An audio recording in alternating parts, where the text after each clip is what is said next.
अरे फौरन पलकी सजवा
सज गई है सखियों के साथ में। जंगल की ओर बड़ी वाह भाई वाह। अरे ले सखियन को संघनकारी जंगल में लगी है बजा अरे समय न जानो है बिटिया को अरे शर पे रहो कालू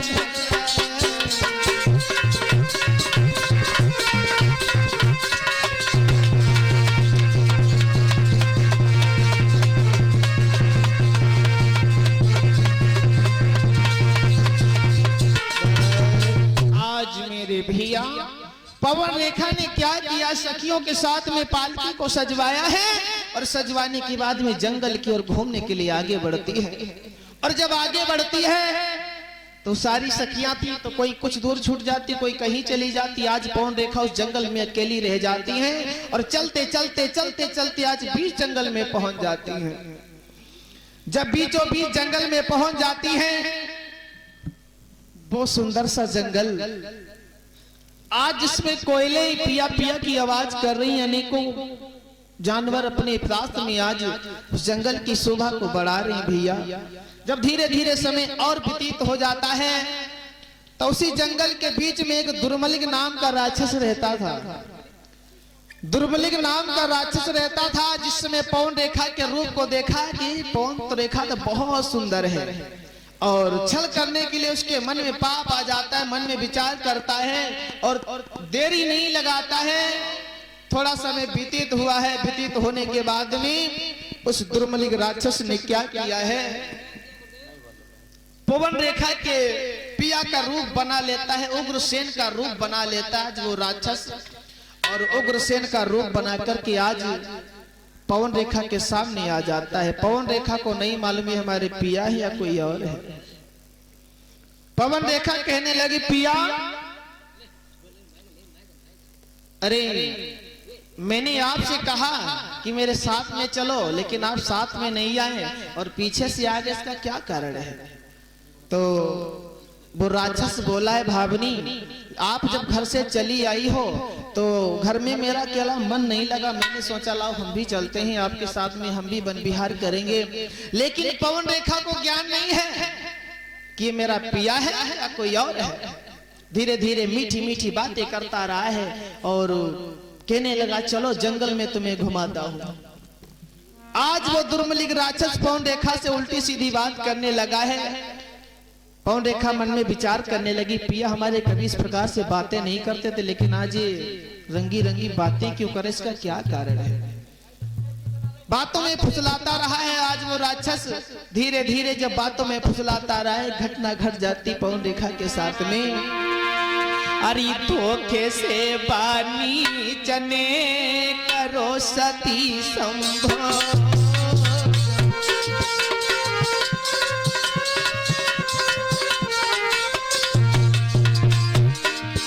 अरे प्रकट हो गया अंत में पापी का संयोग।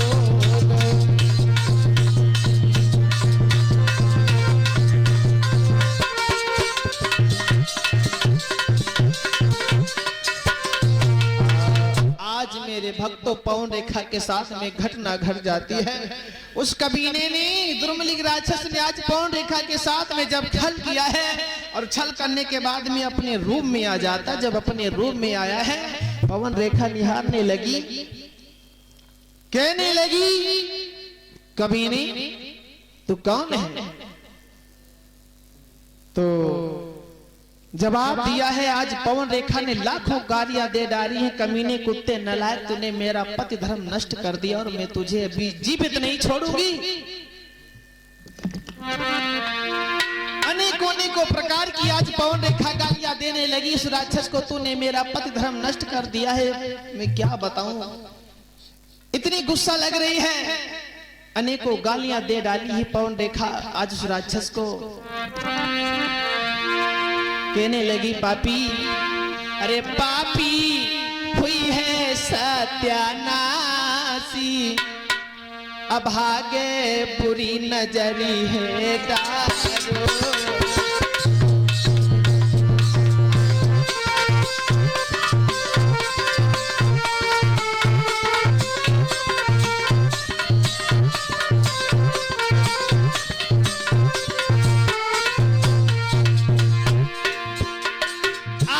पतिव्रता नारी मेरे भैया कहने लगी है, आई पहले जानी तो पौती करी साप भजम करी देती।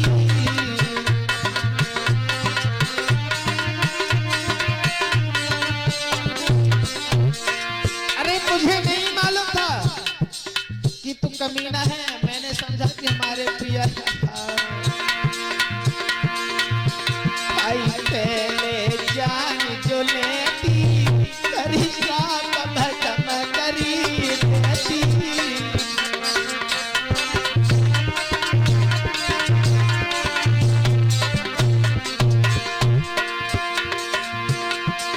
तूने करी डालो अपमान पापी कोई समझ ना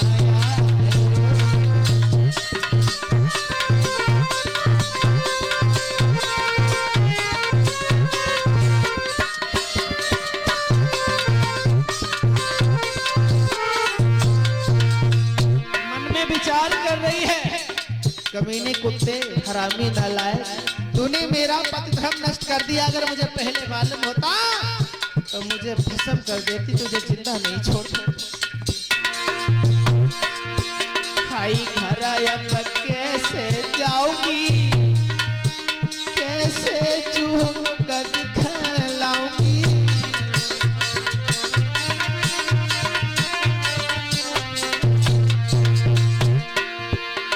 सजना के भिग जाऊंगी, मैं उनसे का बतलाऊंगी।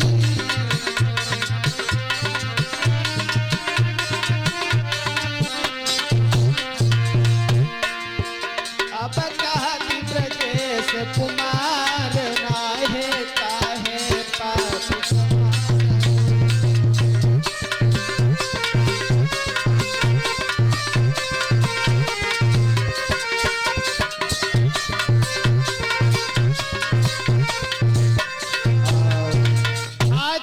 भैया पवन रेखा एक नहीं अनेकों गालियां देती ही आज इस दुर्मलिक राक्षस को, कमीने, कुत्ते, नालायक, तूने मेरा पति धर्म नष्ट कर दिया। अगर मुझे पहले पता होता ना तो इस शराब से मैं भस्म कर देती। तो आज वो दुर्मलिक राक्षस कहने लगा, होश में हो?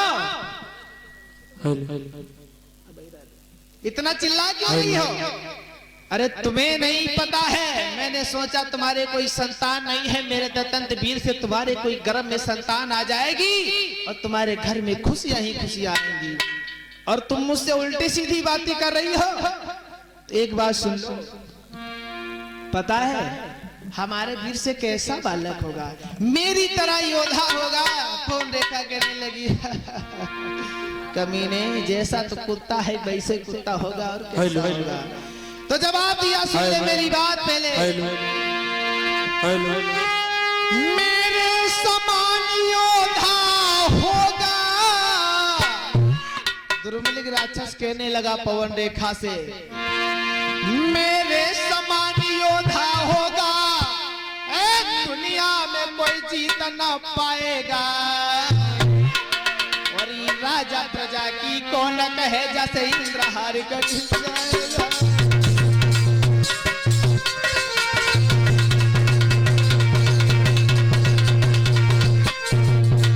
वाह भैया, बहुत हंसने लगी। क्या कह रहा है, तेरे समान योद्धा होगा। अपनी शक्ल देखिए, अरे जैसे तू कमीना कुत्ता है वैसे ही होगा।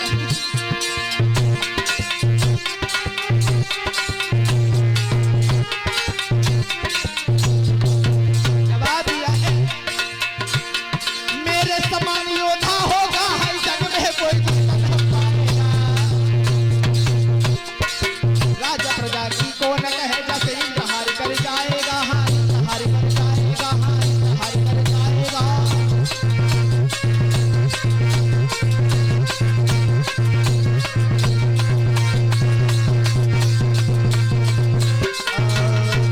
आज मेरे भैया वो दुर्मलिक राक्षस कहने लगा है, चिंता की बात क्यों करती हो? मैंने सोचा कि तुम्हारे उधर से कोई संतान का जन्म नहीं हुआ है, मेरे वीर से पता है। ए छोटू कहे, जवाब दिया है दुर्मलिक राक्षस ने, मेरे समान योद्धा होगा। पवन रेखा कहने लगी, वो तो मुझे पता है तेरे समान योद्धा होगा। लाखों गालियां देती वहां से चली आती है। और जब धीरे धीरे सारी सखियां एक पास में हो जाती हैं, तो सखियों ने आज जब उसका हाल देखा है, एक सखी कहने लगी, और बहना एक बात बताओ। पवन रेखा से आज सखियां पूछने लगी, और बहना ये बताओ, जब तुम जंगल को घूमने के लिए आई थी तो बढ़िया तुम्हारा सारा श्रृंगार, तुम्हारा पल्लू, तुम्हारी धोती, तुम्हारा ये सारा श्रृंगार बढ़िया था, ये सब उलझ क्यों गया? इसका कारण क्या है?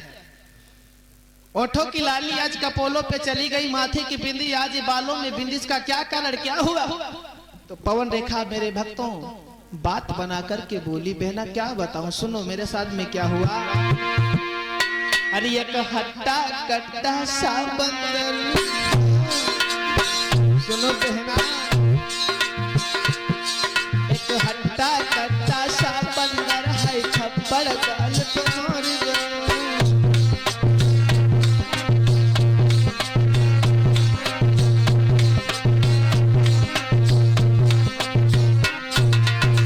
जवाब दिया है आज पवन रेखा ने, बहाने बनाने लगी। बहना क्या बताऊं,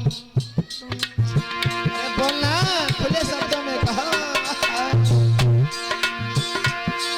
एक हट्टा कट्टा सा बंदर,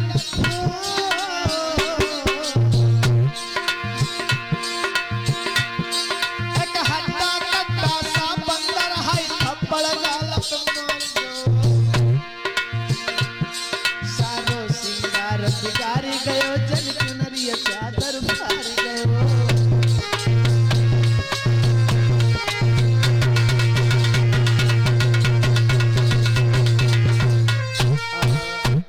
मेरे भैया जवाब दिया है पवन रेखा, बहाने बनाने लगी। कहा बताऊं बहना, पता नहीं कहां से करिया करिया बंदर कुदत फांदत है, मारी चपाटा हमें धार दे। पूछो ना का हाल होगा हमार। ऐसी सखियों से बात कही है, कहने लगी चलो खैर कोई बात नहीं, चलो घर को चलते हैं, शाम की बेला होने वाली। आज पवन रेखा घर को आ जाती, गर्भ ठहर जाता, धीरे धीरे समय व्यतीत हो जाता। जैसे घड़ी भाग रही वैसे हम भाग रहे हैं, ठीक है, समझ रहे हो माहौरी? क्योंकि अगर विधवत से अगर कहेंगे तो बहुत समय लग जाएगा। और इधर जब पवन रेखा अपने घर को चली आती, धीरे धीरे समय व्यतीत हो जाता है। 2 4 5 महीने व्यतीत हो गए, 9 महीने। पता है पापी कंस का कितने महीनों बाद में जन्म हुआ था? 9 महीना हो गए, 10 महीना हो गए पवन रेखा को। अरे पीते क्या रहा मातरी, तब बेटा भव अवतारी।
भैया 11 महीनों के बाद में पवन के उदर से एक बालक का जन्म होता है जिसका नाम कंस पड़ जाता है। और जब कंस नाम पड़ा है, जब घर में कोई पुत्र का जन्म होता है तो भक्तों बधाइयां बजती हैं, मंगल गीत होते हैं। आज उस कपूत का जन्म हुआ है। कंस के पैदा होते ही आंधी तूफान आने लगा है, पवन सन्नाने लगा है, बिजलियां तड़कने लगी है, बारिश होने लगी है, पानी बरसने लगा है। आज उस पापी के पैदा होते ही, जब उसके पैदा होते ही इतना उछाल आया है, तो जब वो धीरे धीरे सियाना होगा तो भैया क्या होगा। आज वो धीरे धीरे जब सियाना हुआ है, 5 बरस का हो गया है। 5 साल का जब पापी कंस हो जाता है तो एक अपनी टोली बना लेता है, गुंडों की टोली बना लेता है। 10-12 गुंडे इकट्ठा करता है, आगे आगे चलता, पीछे से अपनी जयकारा लगवाता है, कंसराज की जय, कंसराज की जय। आज मेरे भक्तों उसके गुंडे कंस की जय जयकार कर रहे हैं। धीरे धीरे अत्याचार करना प्रारंभ कर देता है। एक दिन का जिक्र, एक छोटा सा बालक, एक छोटा बालक घर से स्नान ध्यान करके बढ़िया खाना खा करके और स्कूल के लिए जाता था। स्कूल के लिए जाता था तो रास्ते में पापी कंस मिल जाता। उस लड़के से बोला, हाँ कहाँ जाते हो? घर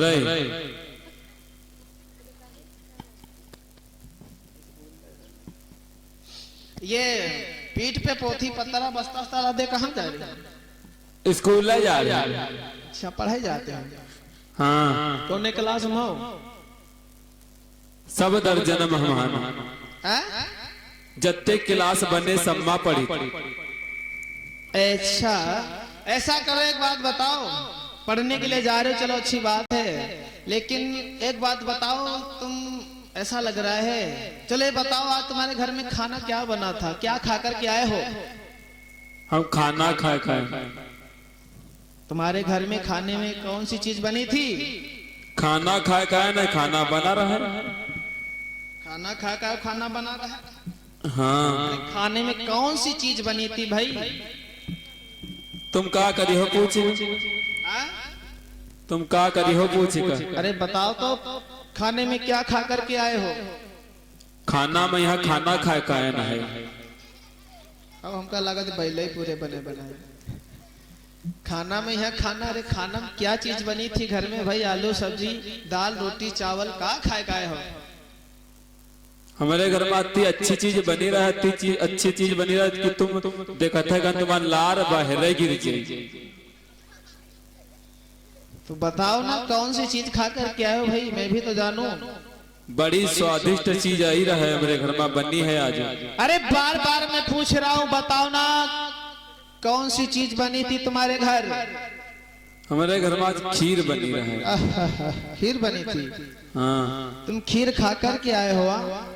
हाँ हम खीर खाए हैं। मुझे नहीं लग रहा है कि तुम खीर खा करके आए हो। अच्छा तुम देखा थोड़ा रहा जो जान पाई हो। अच्छा मैं जब जान पाऊंगा एक काम करना होगा आपको। हाँ बताओ। अगर आप खीर खा कर के आए हो तो आप अपनी जुबान मेरी जुबान से टच करो। अगर खीर खा कर के आओगे तो मुझे पता चल जाएगा। यो हम नहीं करी थी। नहीं तो मुझे कैसे पता सुनील? हम यूं नहीं करबे जबान। ये बैठ पाओ।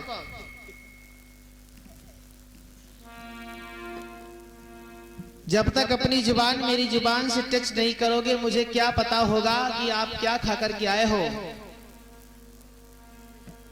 हाँ चलो टच कर लो। आज मेरे भैया जिस समय पापी कंस ने उस बच्चे की जबान कलाम किया है, जिस समय उस बच्चे ने अपनी जुबान को बाहर निकाला तो जुबान को काट लेता है। धीरे धीरे अनेक अनेक करके ऐसे हजारों बालकों को जुबान काट काट कर घुमा देता है। कहीं अगर बालक खेलते कूदते मिल जाते हैं कुएं के पास में ले जाता है, कहता है कि चलो तुम्हें कुएं में कोई बुला रहा है। अगर कुएं में जल भरा हो, अगर आप ऊपर से झांको तो अपनी परछाई उसमें लगने लगती। बच्चों को, छोटे छोटे बच्चों को उसमें दिखाता है, बाद में पीछे से धक्का लगा देता है। धीरे धीरे ऐसे अनेक को अत्याचार करना प्रारंभ कर दिया है। अपने गुंडों को आदेश लगाया कि जाओ मंदिरों में ताला लगवा दो, मेरे होते हुए धर्म का कोई काम नहीं होगा। कथा भागवत मंदिरों में बंद कर दो, ताला लगवा दो। वेद पुराण जलाने जाने लगे भैया, इतना अत्याचार होने लगा उसकी राज में।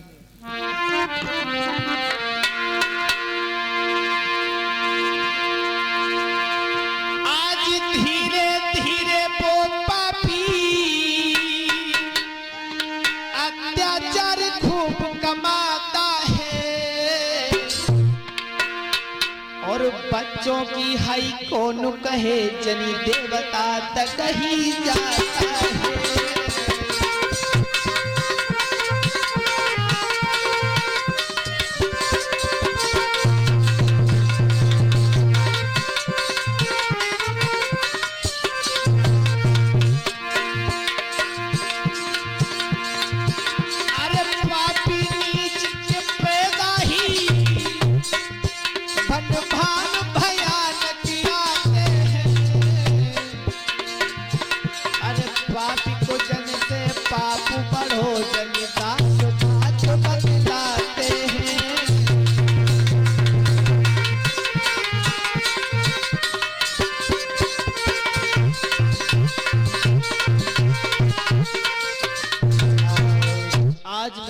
धीरे धीरे बहुत अत्याचार करने लगा है। अपने 10 गुंडों से कहता कि जाओ जितने भी नगर में क्षेत्र में मंदिर खुले मिल जाए सब में ताला लगा दो। ग्रंथों को जलाने जाने लगा, 7 ब्राह्मणों को सताने लगा है। जाओ अगर कहीं पे कथा भागवत चल रही हो, कथा भागवत बंद कर दे, जो कराओ तो वही को जेल में डालते जाएंगे। धीरे धीरे बहुत अत्याचार करने लगा है। अब मेरी भक्तों, जब राजा ही निशाचर बन जाता तो उसकी प्रजा का हाल क्या होगा फिर। बहुत अत्याचार करता है पापी कंस। एक दिन का जिक्र है, अपने 10 गुंडों को बुलाता है और एक एक गांव में सबको भेज देता कि जाओ इस गांव में जितने भी घर हैं हर एक घर को जाना। जिसके घर में जितना सामान मिल जाए, जिसके घर में जितना सामान मिल जाए उसी के हिसाब से उससे टैक्स लेकर के तुमको आना है। आज एक कंस का गुंडा जाता है दरवाजे पे, कुंडी में आवाज लगाई है, कोई है? अगर कोई है तो आवाज अगर उसके कानों तक जा रही हो तो बाहर निकल करके आए।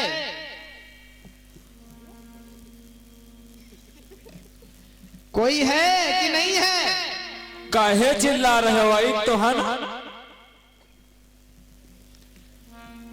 12 निकल करके का है बताओ। मुझे कंस ने भेजा है और मैं आपके पास में इसलिए आया हूं कि कंस का आदेश है, अगर उनके शासन में रहना है तो उनके हिसाब से रहना पड़ेगा। भाई एक बात बताओ, हाँ तुम्हारा विवाह हुई हो?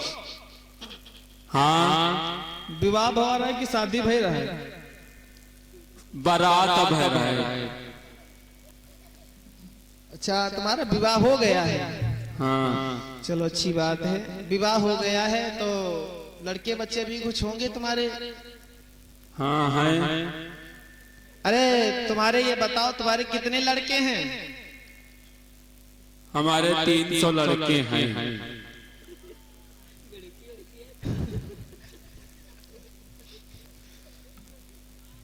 कई लड़का है? 300। अब बिटिया? बिटिया 250। 250 तो भैया 300 कते है? 550। इनका कहाँ रखते हो? इनके खाते में एक गौशाला खुदवाया। अच्छा एक बात बताओ, हाँ तुम्हारे माता पिता हैं? हाँ है। तुम्हारी अम्मा कहीं हैं? अम्मा 3 ही है। और बप्पा? बप्पा एक। इसका मतलब और कोई तुम्हारे घर में कोई वस्तु है, कोई जानवर? भैंसी? भैंसी है, भैंसा है, बकरी है, बकरा, सब जानवर है। मुर्गी, मुर्गा, बकरी, बकरा, भैंसी, भैंसा। इसका मतलब है आपके घर में काफी सामान है। और सुनो, ऐसा करो, लगभग आपके 2000 रुपए हो गए, ठीक है? और 2000 रुपये आपका टैक्स बना है। 2000 रुपये जल्दी से निकाल के लाओ और आगे घर देखना है। धरिके रहो का? अरे महाराज, कंस का आदेश है, अगर उनके शासन में रहना है तो उनके हिसाब से काम करना पड़ेगा, वरना जेल में डलवा देंगे। सही आ जाओगे? ऐसा है, महाराज कंस का आदेश है, तुम ये चुप पे चले जाओ। अरे जल्दी से 2000 रुपये निकालो। नहीं काहे क्या 2000 रुपया? अरे तुम्हारे घर में इतनी सामग्री है, इतने लड़के बच्चे हैं, घर परिवार है, जानवर है, तो इसका टैक्स पड़ेगा। लड़का हमार, मेहरुआ हमार, मम्मी पापा हमार, जानवर सारे हमार, तुम्हारी माँ का है? कुछ नहीं है, काहे पैसा ले आओ तो?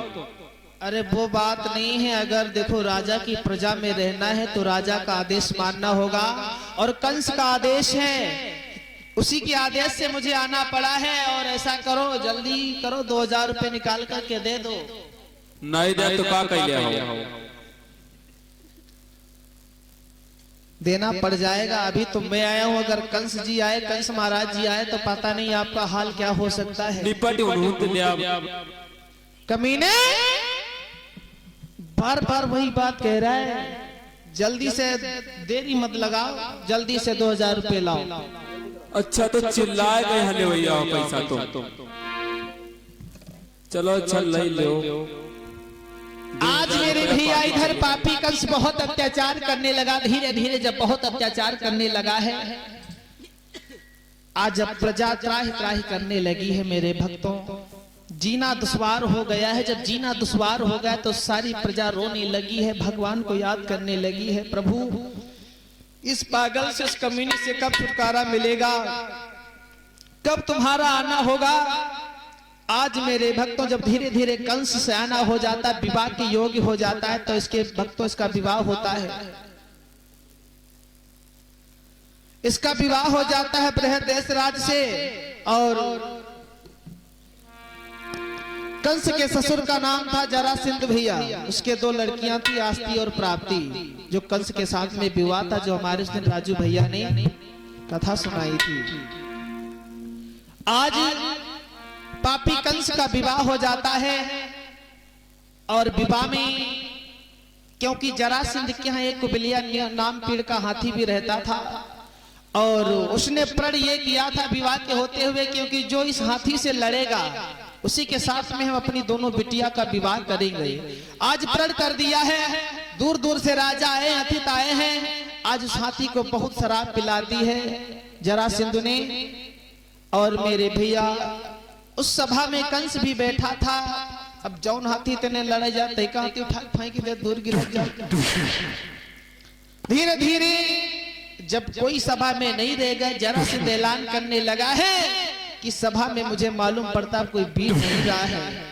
जब ऐसी बात कही है तो आज कंस ने क्या किया, कंस उठा है और उठने के बाद में उस हाथी से लड़ने के लिए चला, क्योंकि भैया वो बालक किसका था। उस जैसे हाथियों की 50 विलंग उसमें ताकत थी कंस में। आज कंस और उस हाथी का युद्ध होने लगा है। थोड़ी देर में आज कंस ने उस हाथी को जमीन पे गिरा दिया है। जमीन पे गिराने के बाद में आस्ती प्रास्ती के साथ में विवाह करके अपने घर को चला आता। धीरे धीरे समय व्यतीत होता है और कंस के घर में एक उसकी चचेरी बहन थी। चचेरी बहन थी जिसका नाम था देवकी। आज वो विवाह की योग्य हो गई है, शादी की योग्य हो जाती है। कंस की नजर पड़ गई, अब तो हमारी बहना विवाह योग्य हो गई, कहीं सुंदर सा वर ढूंढकर इसका विवाह कर दिया जाए। और कुछ चीजें ऐसी होती संसार में, अगर इंसान के ऊपर होती हैं तो मेरे भक्तों रातों को नींद नहीं आती है। कभी कहता है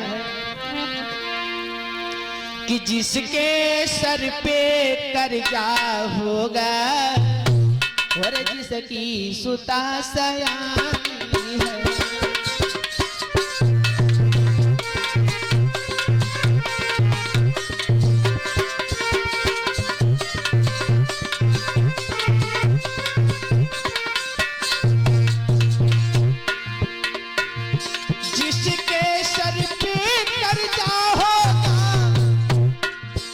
जिसकी तो सुता शयानी है और घर में ताछक रहता हो और छत से टपकता पानी।